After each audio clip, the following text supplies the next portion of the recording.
presentation at the Florida OT Association talking about anatomy, sharing my frameworks on how to think through like hand and upper extremity types of cases. This video is a little bit long, but totally worth it if you are a therapist and you want to learn about the anatomy and how to treat these types of patients. So check it out.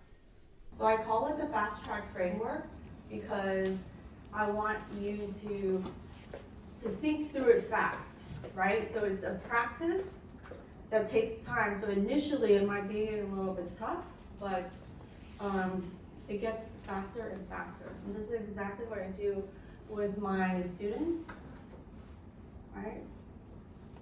So there's 5 major structures basically of the arm that you want to think about. Bones, muscles and tendons, ligaments, nerves, and skin and fascia, right? So bones give us structure. I mean, the whole body, not just the hand, right? But what it does is it gives you structures. 2 bones together create a joint, right? Now, muscles and tendons, the reason why they're together is because you have the muscle, and then on the ends you have the tendons attached.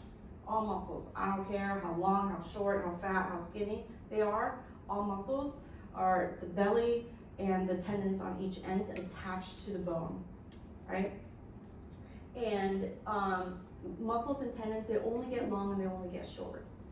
So if you think about it, I always use the biceps because the biceps is such a big muscle, but when it helps to bend the elbow, it shortens, right? And then when it extends, it gets long.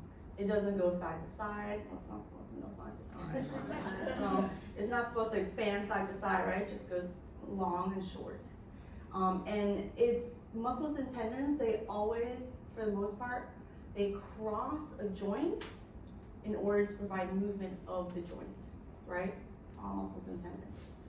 Ligaments hold bone and bone together, and they provide stability. Now, if you have a ligament and it's no longer bone to bone, guess what? You don't have stability. It's as simple as that, right? So sometimes I'm trying to simplify these bigger concepts for you, and then we're going to apply like several different diagnoses, and we're going to apply this to help you to understand what is safe to do and what is not safe to do, right?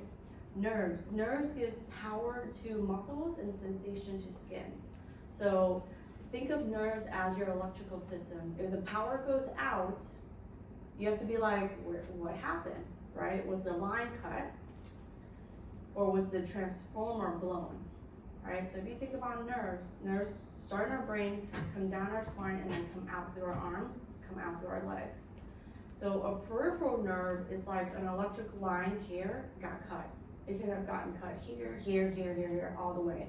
Or it can get compressed, right? Or it can get overstretched. That's nerves. When any of those things happen to a nerve, the power goes out. And the power goes out in various ways. Now, however, if lightning struck the transformer and all light went out, where is that? That's in the brain, right? This is the transformer. So that's going to be like your stroke person. That's going to be your traumatic brain injury person, right? So the way that you get power from your brain to your arm and the rest of your body when you have a transformer blowout is different than if you had just like the line went dead or whatever in between the walls. Does that make sense? Just makes it simplified. So if you're working with a stroke, you know, if you're doing things where you're like, oh, I'm trying to stimulate the nerves down here. Well, that's not where it started. It started right up here. So you might be working against yourself and against your goals, you know, and it makes it very frustrating. So if you can understand where the problem is, it helps you to manage your expectations in treatment and also help manage your patient's expectations, right? Of what is capable of therapy and what is not capable of therapy, right? Skin and fascia, it's the biggest organ and it houses everything. It holds everything together. So we often think of our skin, right? And what we don't realize is that it has to move, and we forget about that until it gets stuck. And usually when you think about it getting stuck, it's because you had a surgery, right? So everyone's thinking about scar adhesions and like how you can't move because that scar is stuck. We also have to consider the fascia, and I put them together because the fascia is the inner web that goes in between everything. It wraps itself around the muscles, it wraps itself around the nerves, and sometimes you can have people who don't move really well, even without the scar, right? But if we think about how we're gonna move someone, don't we move everything? Like when you move your arm, your bones are moving, your muscles are moving, your ligaments have to move a little bit, right? And your nerves have to glide, right? So your nerves have to glide, and then your skin and fascia have to also move. And so even though we're gonna talk about the fast track framework, we're gonna go into specific details with certain diagnoses, don't think that it's one or the other. It's one and the other, but which one is your primary concern? Which one? There's always a primary problem, and then there's a secondary problem. So let's say, for example, I broke something. I broke my finger. The initial problem, the initial issue is the bone. The bone is broken, it's not stable. But then what happens because of that? If you can't move, then your ligaments get really tight. Your ligaments have to have some give in it, but it's still got to hold on, right? And if it's no longer holding, like if it's no longer holding on, you don't have stability. But if it's holding on too tight, then you don't have any movement, right? And if you don't have any movement there, what happens to your muscles and tendons? They're not getting long and short. They're not moving the joints across, right? They're not moving the joints. And then sometimes your nerves can get stuck because of the lack of movement. But what else gets stuck? Your skin and fascia. Does that make sense, that framework? And so can you imagine one of your patients or someone that you can think of that have these issues, and you can almost break it down so simply? Make sense? You can do it to for yourself as well. So let's talk about what are some common hand and wrist injuries. Like I have a few that I wrote down, but I want to hear from you and what you want to learn so that it's most beneficial to you. So what are some common hand and wrist injuries that you want to, maybe we can talk about and we can apply our fast track framework? Wrist fractures. All right, wrist fractures. Okay, so let's dive in a little bit. Are we talking about distal radius? Sure. Because then there are carpal fractures as well, and then we can divide that into scaphoid, which is one of the most common carpal ones, right? You have distal radius.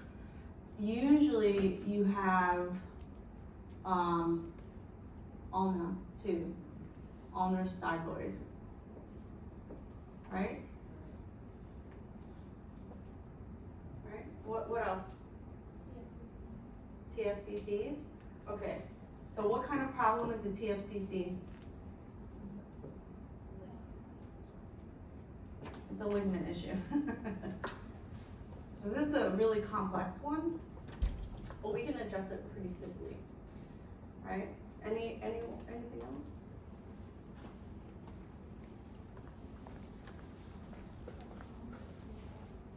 So let's talk about fingers. So carpal tunnel is always a popular one, right? And there's a lot of different reasons why you have carpal tunnel issues, right? But arthritis is a big one, right? You can have arthritis of the fingers, and you can have arthritis of the thumb, right? So for the most part, if you take a look at this, then this is a nerve issue, right? Potentially, there's a compression somewhere. This is a bone issue. This is a ligament issue, and then this is a bone issue, right? So if bones just give us structure and allow us to create a joint to move, let's talk about a wrist fracture really quickly. If you break it, then what needs to happen?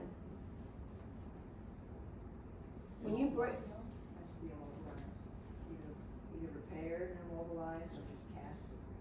All right, so we can simplify it even further. When you have a fracture, you have an unstable structure, right?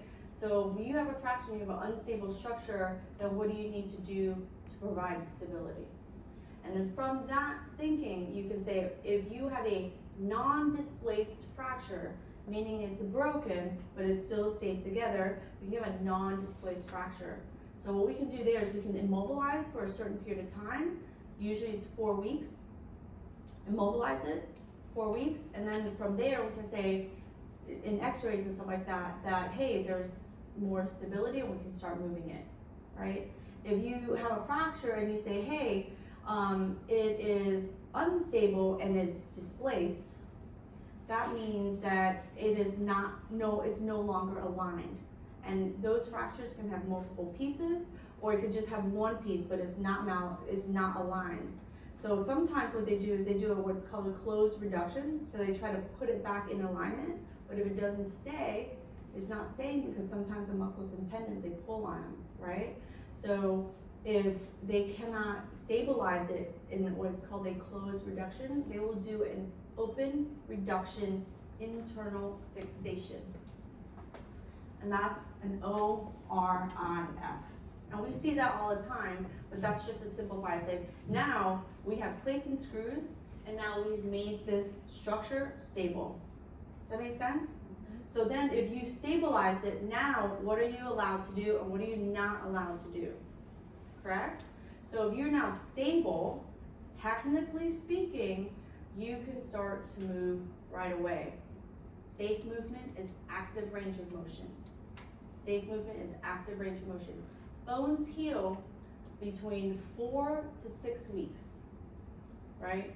So it starts healing from the moment it breaks, let's be honest. As soon as the bone breaks, right, it starts to produce, I got fast reflexes, you got that. Okay.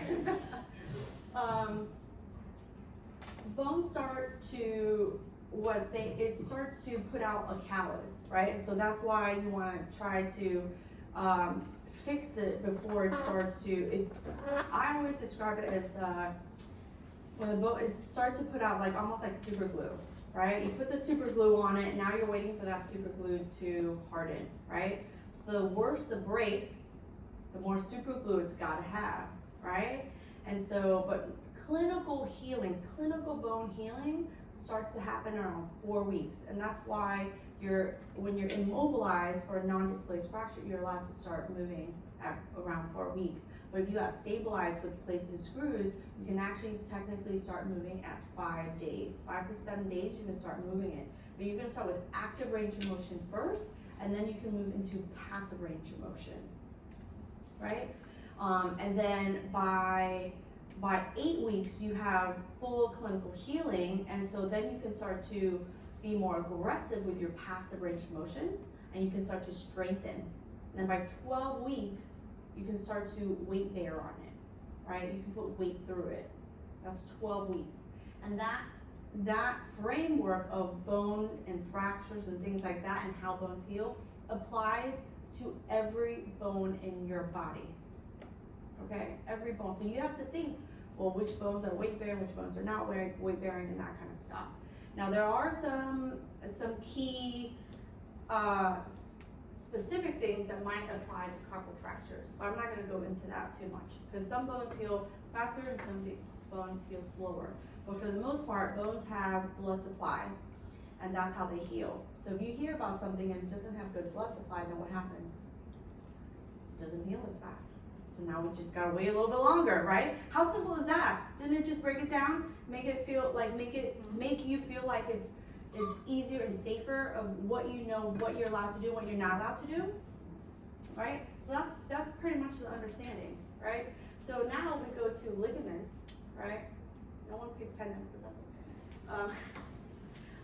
Ligaments, right? So ligaments, when you have a TFCC, it's a complex structure on the side of your wrist that takes on the amount of weight that you put through your wrist. But funny enough, it's only 20%, right? It's only 20%. But what it does is, the most important thing about a TFCC is it allows you to turn your palm up and down, and it holds that, and it gives you stability there.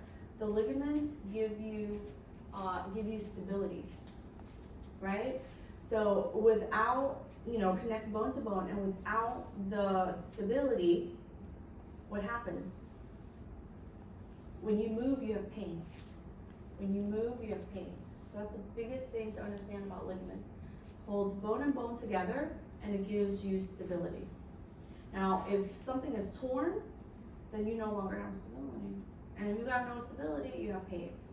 And there's very key specific amounts of pain, right? And with the ligaments, it's definitely more complex because each ligament and each joint can do different things, right? So with the TFCC ligaments, it has a lot of movements, right? But we're going to talk about ligaments of your PIP and your DRP and your MP, and even those ligaments, they all have different jobs of how much stability it provides. All right, so I'm going to discuss a lot of that when we go into the hand, because the ligaments of the MP and the PIP are a little different, and it affects how you treat. Does that make sense?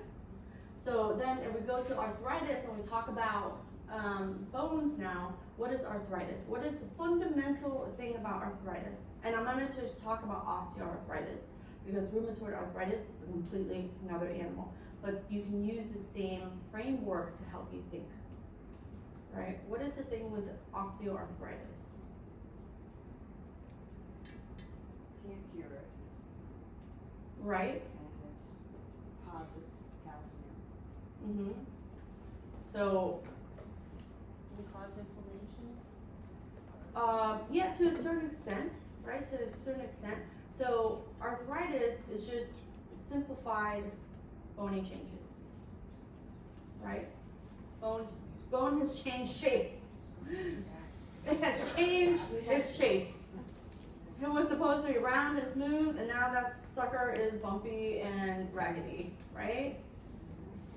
So, but the structure, the smoothness of the bone, what happens with that is on a lot of our joints, we have an articular surface that gives it that smoothness so that the bones can roll on each other. So what happens with arthritis is over time, as the structures age, there's wear and tear, right? There's wear and tear of the bone structures. But that's not what causes the pain. What causes the pain is the ligaments get really tight, the muscles don't move as well, right? So what we can do is, arthritis, very safe to move, right? The structures, still providing the structure. It's just not as smooth as it once was providing it, right?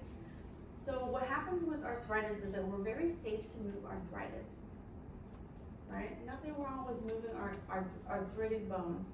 The key thing is knowing when to move it and when to stop it.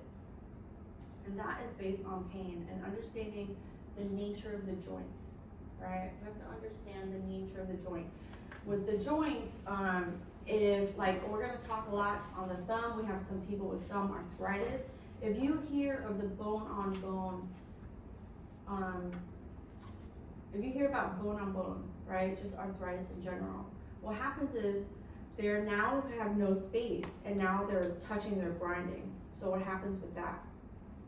Because it's grinding, the ligaments are getting tighter and tighter, and it's making it grind more, right? So if we know the problem is, what do we need to do? It's so simple. Yeah, you just distract the joint. Just move it apart. Now the hardest thing is that, well, then how do we keep it?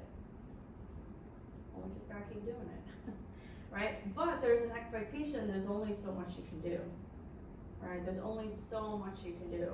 Because if the bone changed, we can't change the bone.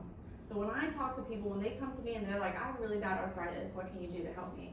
Well, for number one, I can't change anything about the fact that your bone changed, right? The structure of your bone changed. What I can do as a therapist to help you is to help you get more motion and to reduce your pain and to help you be more functional, right?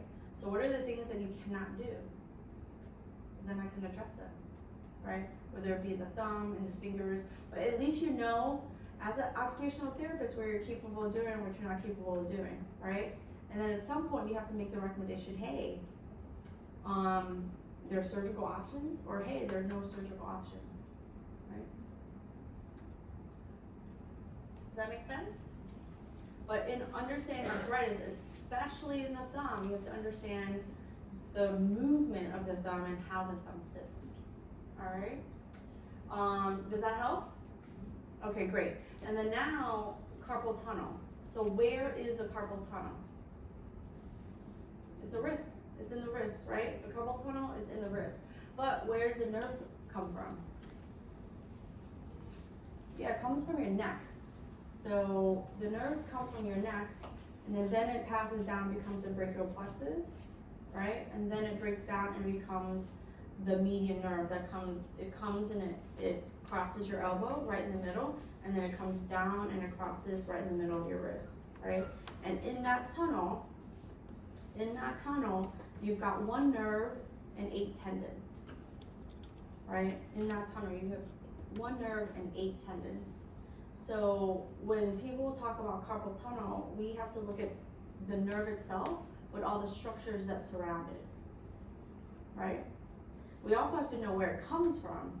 So as a therapist, this gets a little bit more technical in the sense that, well, if it's coming from your neck, I need to know that, hey, it's not a neck issue, hey, it's not a shoulder issue, hey, it's not an elbow issue, and it's truly at your wrist.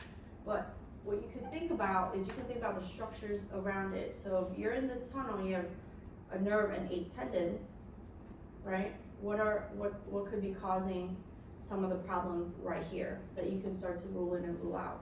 So nothing was cut, nothing was damaged, you didn't have to fix anything, right, per se, just yet, right? And so what that does is that tells me, oh, well, what are the structures? If you have someone with arthritis, and the arthritic changes are changing the amount of space you have in there, it might affect your carpal tunnel area, right? If you have someone who has inflammation, well, where did the inflammation come from? You didn't just come up with it, right? Start to look at their past medical history and be like, well, what are some diseases that cause inflammation? One of the diseases is called diabetes, right? Diabetes causes inflammation throughout the body, and sometimes what happens is it settles in the wrist and it compresses the nerves there, right? But from a technical standpoint, if you have someone who has carpal tunnel, you know you're safe to move them, right? But nerves, so bones, they're solid, they're strong, they're your hardy friends. Muscles and tendons, they can move in and out of places, right? Ligaments are strong. Nerves, they're like that one sensitive friend that you have. Maybe you're the sensitive friend, right? Anyone say anything to you, oh, your feelings are hurt, right? That's nerves. So nerves, they're kind of tricky in the sense that just because you have a carpal tunnel, it doesn't mean you just move it here. It means you might have to move the whole arm because the nerves, they glide, right? Nerves have to glide. They don't have that much movement. So if you think about, I always describe nerves, you know that like toy, that Chinese like finger thing that you would put in, right? When it gets short, it opens up a little bit. When it gets long and stretched out, it gets real tight. That's kind of like your nerves. So if they're sensitive and you go and you stretch them out, they're gonna get tighter and tighter, right? So nerves are funny because you need to move them, but a lot of times people think that they need to move them a lot because they think the nerves are like the muscles and tendons, right? But they're not. They're their own person. They're their own structure. So you have to take into consideration nerves. When you move a nerve, you're not necessarily supposed to feel it, and when you feel it, that shit tight, right? If you feel it, it might be a little irritated. And nerves are funny because they're like your sensitive friend. When you're there and you're doing stuff with them, they don't say anything to you. You think you're good. It's later on, they're gonna be like, you hurt my feelings, right? So nerves will show their ugly faces a day to 2 days later. So when you're working with anyone with a carpal tunnel, they're gonna feel, oh, so good in treatment, everything you do is fine. But your question to them should be, how did you feel that night and how did you feel the next day, day 2? And that's gonna tell you whether you went too hard, too fast, that kind of stuff, right? So you see how you can utilize all this, right? Now I'm gonna bring on, so we're gonna talk about, so those are some common injuries, and then we're gonna go into some anatomy, right? So everyone take out your pen. I like to draw on my hands because, and I want you to draw on your hands so you can find all the surface anatomy, right? And I always say that we have cheat sheets. Like when I'm teaching my students to become a certified hand therapist, I'm like, y'all people put these duck sheets and like all this stuff, like you have your cheat sheets right in front of you.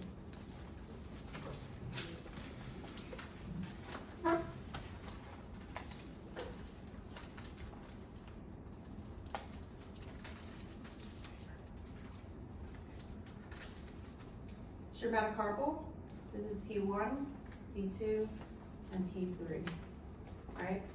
Phalanx proximal, middle, and distal. Or as you might see it on strips, P1, P2, and P3. This is your metacarpal. So if you take a look at your finger, you want to feel for it, right? Here is the dorsal aspect of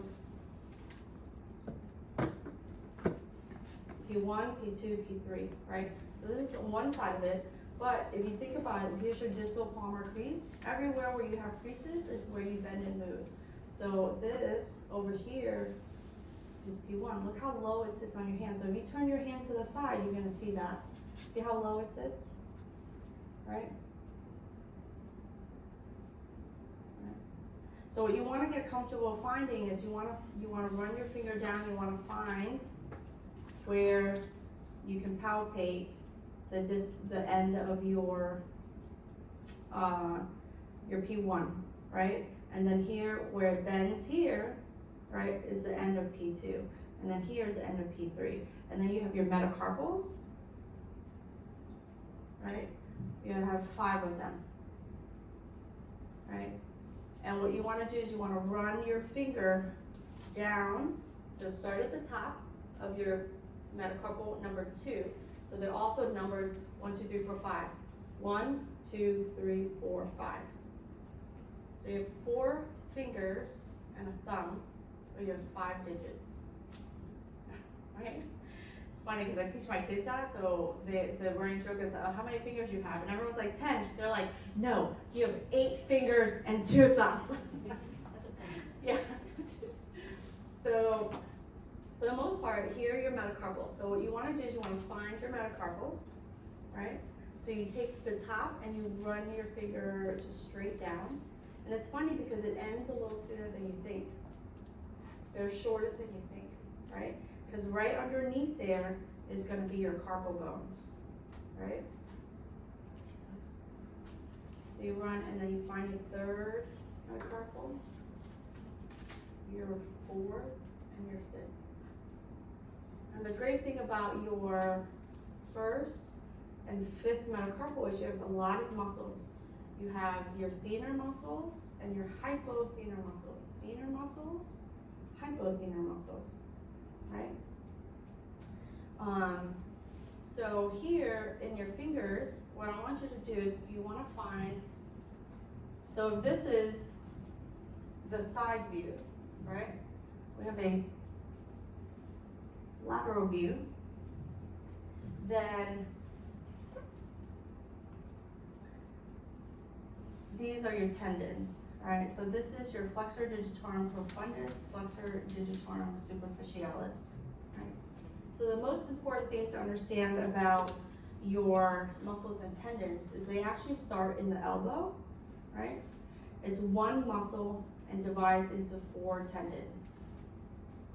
And so what you want to consider when you're looking at something like this is, you know, a lot of times people say, yes, the hand is complex. It is. I'm not going to deny that there's some complexities to it. But one of the things that we can do is we can really simplify things, right? We can simplify them, and once we understand them in their simple forms, then we can add the details, right? I always say devil's in the details, but you gotta understand the simple stuff first before you make it so hard on yourself. I mean, like, things are hard enough. Why are we working harder, you know?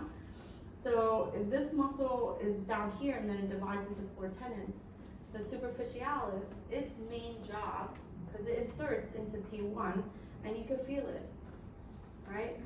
It goes and inserts right at the base of the bone, so it crosses that crease. It crosses that crease, because everywhere you bend creates a crease, right? So your superficialis, what does it do? Its main job, you always want to look at your muscle and say, what's its main job? What's your main job? We all got multiple jobs, right? We're gonna treat these people, but then we gotta document. We got a main job and we got a secondary job. So for every muscle, every joint that it crosses, it helps it secondarily. So when you think about that, it crosses the wrist, it crosses the MP, and inserts at the base of PIP. So its main job is to do PIP flexion, right? Its main job is to do PIP flexion. But secondarily, it flexes the MP, and because it crosses the wrist, it flexes the wrist, right? Your profundus, its main job is to bend, flex the DIP. Secondarily, it flexes the PIP, the MP, and the wrist. So if you ever come across a tendon, right? If you ever come across a tendon, you don't have to be afraid, because now you know what you're allowed to do and what you're not allowed to do, right? So when we're thinking about muscles and tendons, we think muscles and tendons, when they get cut, tendons don't have blood supply. They have to be sutured, right? If you tore a muscle, it has blood supply. It'll most likely heal, right? But if you cut a tendon, you tear a tendon, and there's multiple different areas, you just know, like, if it's fully torn, it needs surgery, because if you think about it, it's like a rubber band, it just retracts back, right? So if you fully cut it, it's going back. Now we have a lot of structures to kind of hold it so it doesn't go all the way back, right? But it's gonna pull back, and you have to sew it to fix it, right? Now with muscles and tendons, the general idea of it is it needs, once it's sewed down, it needs to scar down. Usually that happens around 3-4 weeks, right? Then after that, you can start to move it. You can start to move it a little bit more, weekly and weekly and weekly, right? And by 8 weeks, it's pretty solid. You can do some strengthening, even light strengthening. And by 12 weeks to 15 weeks, you should be good to go. Does that sound like belly protocol? Like, so similar, right? So if you get a tendon and you're like 8 weeks out, what are you safe to do? Do some stuff. You don't have to be afraid because you're like, oh my God, it's a tendon, right? There's obviously some more nuances to it than that, right? But that's in its most simple form. Now we have some tendons back here, right? Here's your EDC, and then we have what's called the extensor hood. I'm not going to go into details about that, but your EDC, it extends. It does MP extension, right? And you can see it very plainly in your hands. What you want to do is you want to do a hook fist, so curl your fingers in, right? And then you're going to hyper extend your MP, and you should see all your EDCs, right? That's your EDC. So if you go like this, you can see it, but now you're engaging the extensor hood and some other muscles, right, that are helping. You just want to see that. That's your muscles, that's your tendon, and its main job is to extend the MP. But because it started in the elbow and crosses the wrist, guess what? It helps move the wrist, right? So if you look at your structures, you know you have muscles, you have tendons, right? And then we have, on the sides of our joints, we have what are called collateral ligaments, right? Collateral ligaments. This is a lateral view, right? So you look on your finger, These are, I always call them like parentheses, right? They're like parentheses. You could draw on your finger. We have one on each side. They're called collateral ligaments, but we have a radial side and we have an ulnar side. So always think of your body in anatomical position. So this is anatomical position. This is always going to be the radial side, it's always going to be the ulnar side, right? So you have collateral ligaments in between each of the bones. The funny thing about the PIP, collateral ligaments, it is tight both in extension and in flexion. We'll call it what happens because of that. It's tight all the time. There's so many problems with it, right? Because by its nature, it gets tight. Now your metacarpal ligaments, right? They're parentheses as well, but they are tight in one position and loose in another. So they're loose when the MPs are down, and they're tight when the MPs are extended. So this is what happens with the reason why you want to make sure that when you have someone with a fracture, you don't want the ligaments to get real tight in MP extension. You want them to stay loose in MP flexion, right? That's why you might have already known, oh, always, you know, put the MP in flexion, but you might not have understood why, and this is why. Because when they get tight, they're gonna need surgery. They'll get stuck.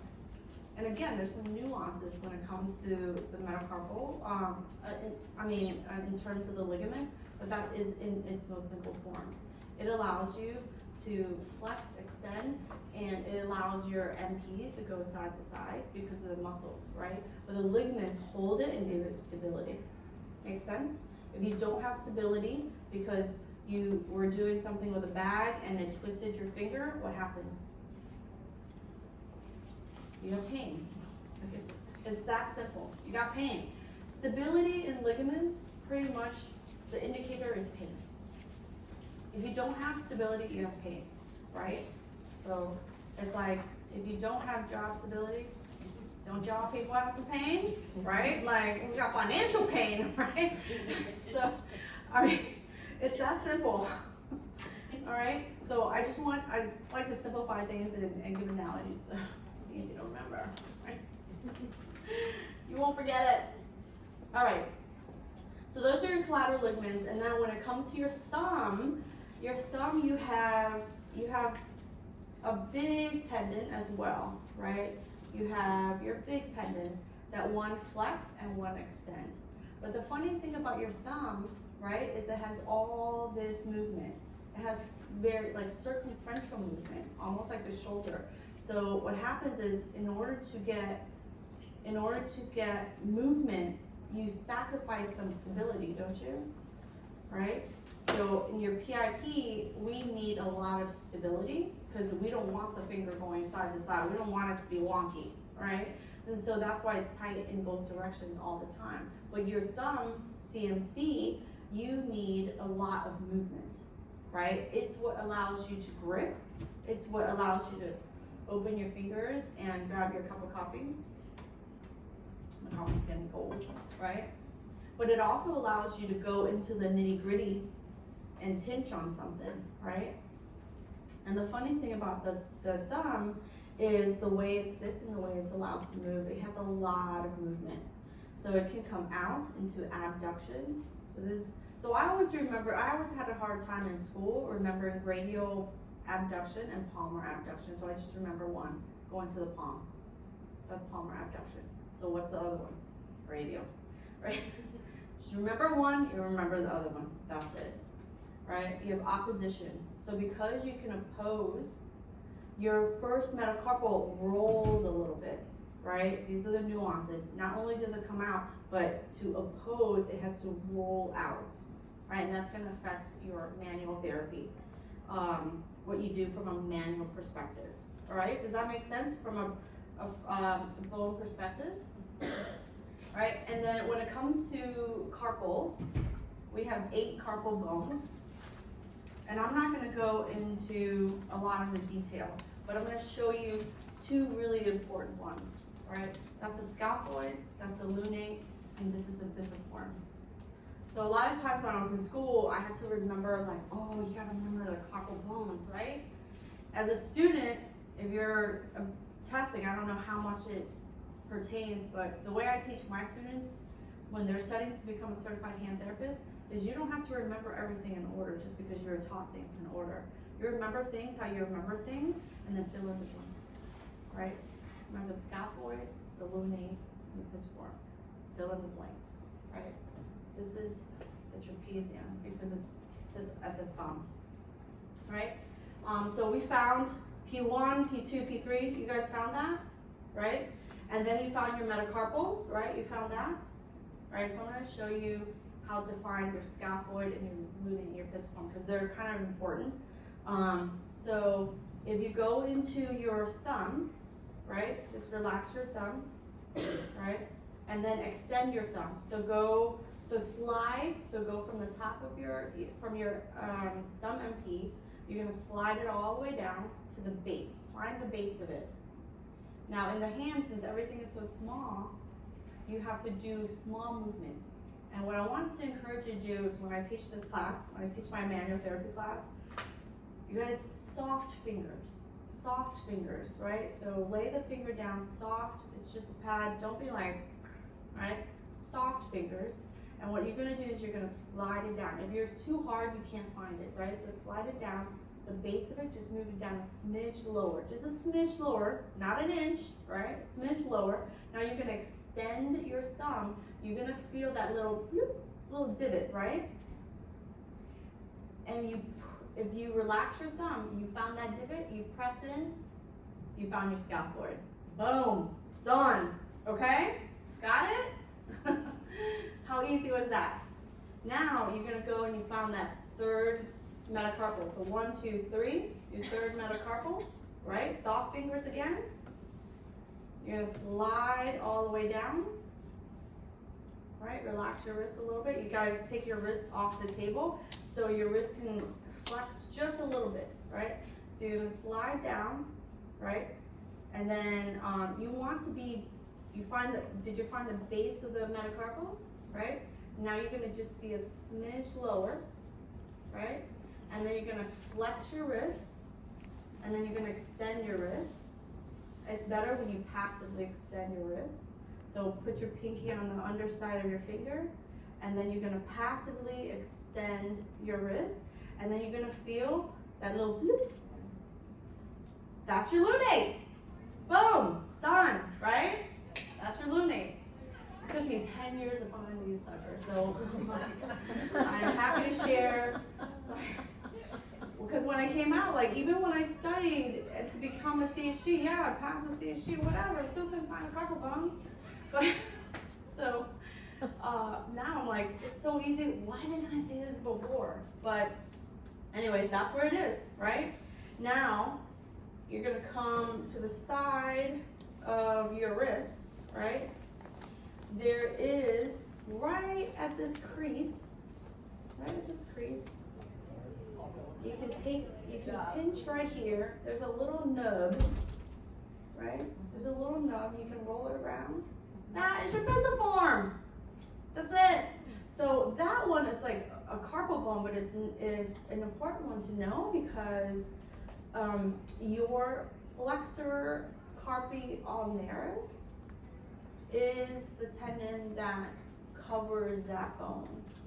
So anytime you have people with ulnar sided wrist pain, sometimes they have TFCC issues, but sometimes you just got a tendonitis there, you know? If you have a distal radius fracture, my person left. I'm gonna wait for her to come back. So it's it's a funny one, right? Because it can cause a lot of pain, but it's hard to find because we think of our wrist muscles as being here, but actually the flexors, they sit very, very medially. They sit like to the side. So when you take that, you can move it side to side, right?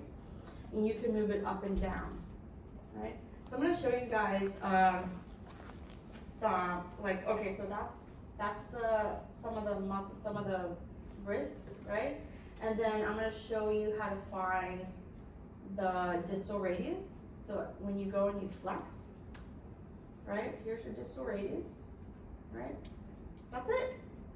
Now, right on the dorsal side, right, go right in between your distal radius and your ulna. Here's your xyloid, right? Here's your xyloid.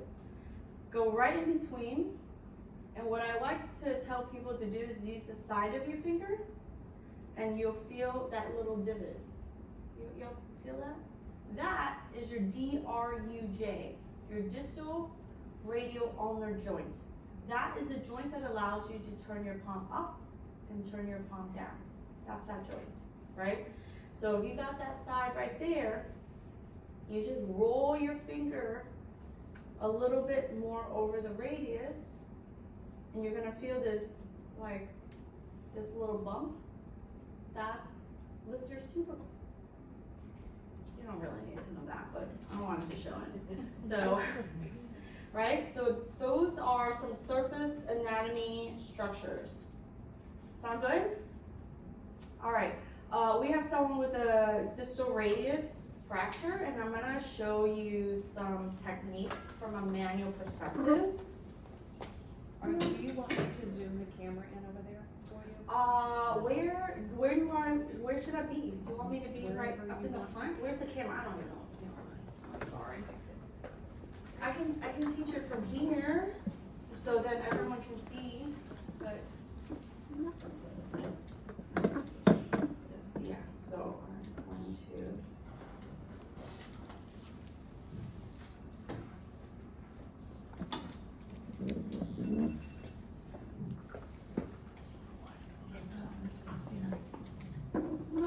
So we talked about bones. We're gonna find the bones and do some movements because we found the bones, right?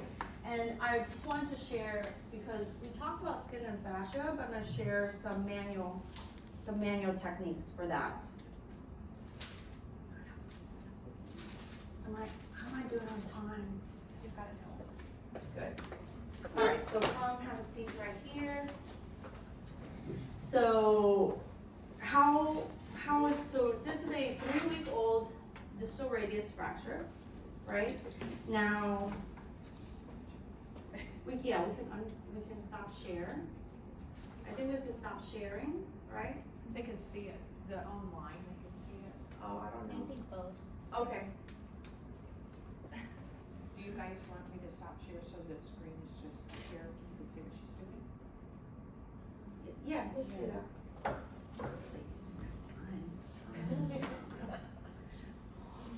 All right, yeah. What was her question? Is there a question? No. Oh, okay. All right, so this is a 3-week-old distal radius, and an ulnar styloid fracture. Okay, that's what I was going for, I was gonna ask. So usually with the distal radius fracture, they will repair that. But if you have an ulnar styloid fracture, they usually don't do anything with it. They just leave it alone. They don't see the need to cut on that side. There's a lot of structures that then limit movement and stuff like that. So from a surgical standpoint, it doesn't provide anything major. It doesn't provide any structure or anything like that. So they usually just leave it alone, right? So this is when you see someone have an ORIF, because you know about stability, you know that there was some form of fashion of a displacement and that there was no stability, right? So then you see the ORIF and you're like, they're now stable, right? And we often think about, okay, you start with active range of motion and then you, around 4 weeks, you can do some passive range of motion, right? And that's just distal radius. But I'm gonna share with you a little bit of, the little pisiform thing that I was just showing you. Right, it's right here, right? So one of the things I like to do on a scale of 0 to 10, how painful are you? Okay, good, so very mild. This isn't my other trick. If you have people who don't know how to give you numbers really well, I just say mild, moderate, severe. Mild is 1 or 2, because you're feeling something. moderate is, 5 or 6, and severe is like, are you 8 or 10, right? So if you have people who can't give you numbers, or it just takes too long because, come on, we gotta get to treatment, you can go through it a little quicker with mild moderate severe, all right? So we know that she had surgery, so she had a scar, right? So go ahead and bring your wrist all the way down, and then bring your wrist all the way up, right? How does that feel? It's a little tender? Okay, now let's just take a look at how you can turn your palm up and turn your palm down. That looks pretty solid. Yeah, so you're missing a little bit, you feel it? Okay. So, all right, and you feel it here. So every distal radius will always feel it on the ulnar side versus on the radial side, and it's just because it's muscles. People are like, well, I didn't, but is something wrong? Maybe I should have fixed my styloid. No, it's not that. To turn your palm up and down, your forearm muscles have to roll, right? They have to roll. And so what happens is, because you have the surgery and everything is really tight, it doesn't roll as well, right? So one thing that I like to show is if you find your pisiform, right, you can actually just take that sucker and shift it over. Just like when I teach orthosis, I always say you have a stable hand and a movable hand. So in manual therapy is the same, right? You have a hand that stabilizes and you have a hand that mobilizes. So real simply, you can roll that pisiform to the side. Feel it? Does it feel good? Right? Just to the side, right? I can relax the wrist and I can pull that pisiform distal or up. You guys should try this. Find a friend, right? Seriously, find a friend. Don't make me have to come and right? Front. Going all the way to the back. Come sit in the front so you can practice. You have someone to practice with, right? So find that pisiform. You're gonna come up, right? Does that feel good? And you can feel when someone has a skin thing, like they're adhered, you can feel it, like the wrinkles kind of ball up. You feel it? Does it feel good when I go up? Yeah. Feels good, right? Yeah. So with the fingers like this, right? With your fingers, just go beneath the pisiform and relax the wrist into a little bit of flexion. I'm not pushing, I'm just having it relaxed so it's on. Providing fall prevention education. So it's not just us, right? We gotta bring in. So yeah. So here, we're gonna put our fingers here, flats of your fingers, right? Give a little bit of firm pressure and slide up, right? You can also slide to the side. So usually when I go to the side, I put my 2 fingers together and the pisiform, that ball, should sit right in between my 2 fingers. It kind of feels like it's right there in that crease. And then I just slide it over. You feel that? Does that feel good? Yeah. That's it. So easy, right? And it feels good. Okay, so now I'm gonna give you another one that's a little bit harder. You're gonna make, like nowadays people are doing the love side. So you put your you put your fingers together and you're gonna scoop that pisiform. You're gonna scoop that pisiform, right? You're gonna just pinch just slightly and lift up, and then now I'm gonna rock that wrist back and forth. Back and forth. So when I rock that wrist ulnarly, I'm gonna push that pisiform radially. So I'm going like this to the carpal rose. Right? I'm gonna go side to side to side. How does that feel? Feels good? It what? Yeah. So when you have a distal radius, what happens is because all the muscles are so close and all the ligaments are so close, your carpal bones might start to feel real tight. But they are not the ones that are broken. So I'm allowed to move them, right? And this is me going and moving them, right? It's great when you have someone with arthritis because their ligaments of their carpals get real tight, right? Now, go and you can check and move your wrist up and down. How does that feel? Did it feel a little bit looser? Now turn your palm up and down. Did that feel a little bit looser? Yeah? This way, yeah. Oh, perfect. All right, yeah, that's okay. So with the wrist, because of the structures, with the wrist, because there's a lot of structures, wrist extension is always harder to get than wrist flexion. But wrist extension a lot of times doesn't hurt as much. It just feels like there is this tourniquet around it, right? But getting wrist flexion has a sharp stabbing pain, right? Am I like dead on that? So be aware of your patient's feelings and kind of know and anticipate what they could and should feel, right? That is quote unquote normal for this type of injury. Now, that's one thing that I like to show. Now another thing, because we didn't have anyone with skin and fascia, I'm going to show you how to do this with skin and fascia. So a lot of times we think about scars, this comes down to skin and fascia, we think about scars and we think about massaging it, right? We think about, oh, you have to go up and you have to go down and you have to go across, all right? And we think about stretching it and massaging at the same time. I don't know about you, but this is what I do when I was starting out. But then I found out that this other thing works a little bit better. So it's my concept of, do you want to work, towards ease or restriction? So if I put her into a little bit of wrist flexion, right? And I put the scar on slack, so the scar's on top, but the tendons are underneath. I can either massage it down or massage it up. Which direction feels better?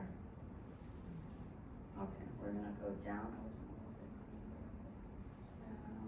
I can come all the way down like this, or I can massage it up. Which direction feel? They both feel good? Okay. That's good. That's okay. So, right, it just feels good when it's on slack. What if I went like this and I stretched you out and then I did this? Yeah, that didn't feel nice, right? So I could work with her in ease and then she's relaxed, and then I could get more, right? The other thing is, scars essentially are fibers. Like as soon as you have an injury, the body sends the cells out to repair, right?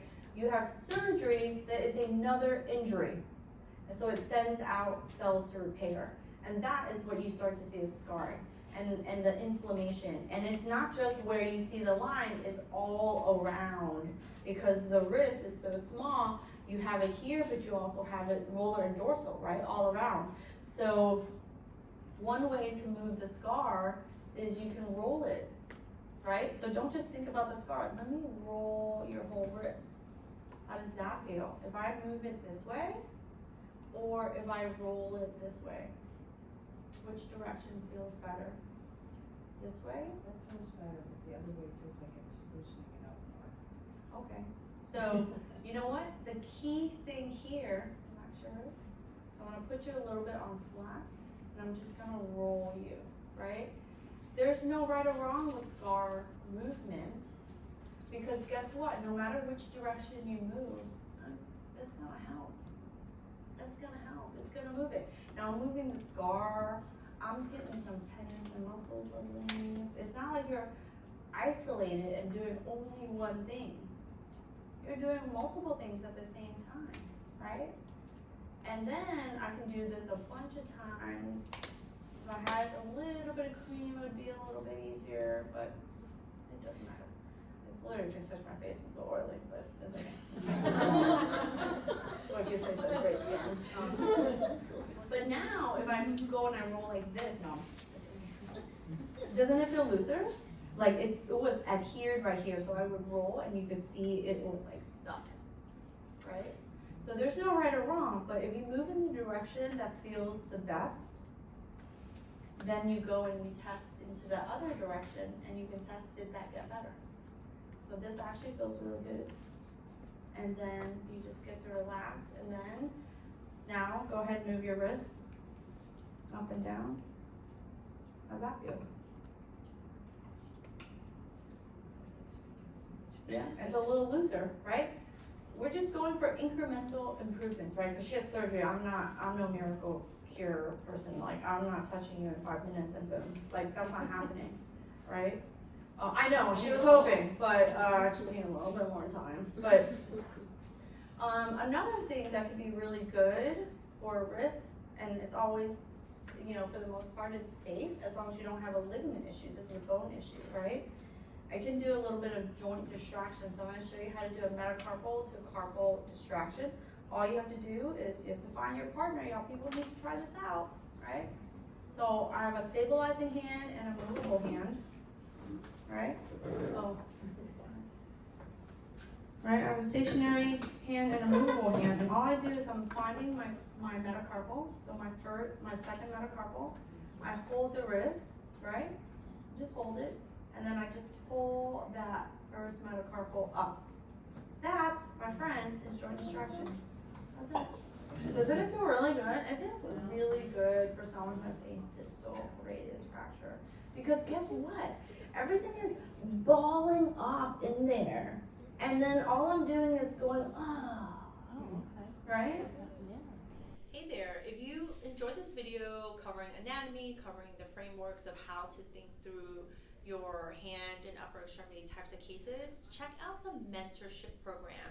It's a great place to get started if you're working alone, if you're trying to develop your skills, or you know you want to become a certified hand therapist and you're struggling to know how to get started. The mentorship program is the best place to get started, and it's our month-to-month program. There's no risk involved because you can cancel at any time. Check out the link below.